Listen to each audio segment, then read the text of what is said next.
এখন তো ইঁচড়টা রেখেছি, একটু বানাও তো। ইঁচড়? হ্যাঁ। এখন এই অবলায় বা 1:30 2 বাজে?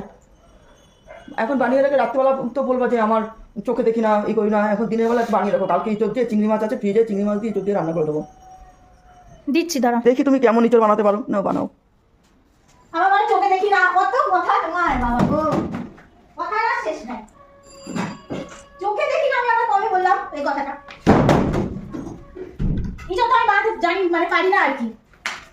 এবার তুমি বলেছো বানাতে তো হবেই, না তো আবার তুমি আবার কথা শোনাবে না। ইঁচড় আমি কিন্তু কোনোদিনই বানাইনি আর বানাতে জানিও না। শিখতে হবে তো। ইঁচড় তো আর কেউ বানিয়ে রান্না করে দেবে না, ইঁচড় বানাতে হবে, রান্না করে। এদিকে তো ইঁচড় চিংড়ি খাওয়ার জন্য ল্যাকপাক করো। এই বাজারে বানিয়ে দেয় না? না বেশি পয়সা নিলেও দেয় না? না, সেই তাদের অত সময় নেই, তুমি বানাও আগে, শিখতে হবে তো। মাগো, এটা ছাড়েই না, কি জ্বালা তো।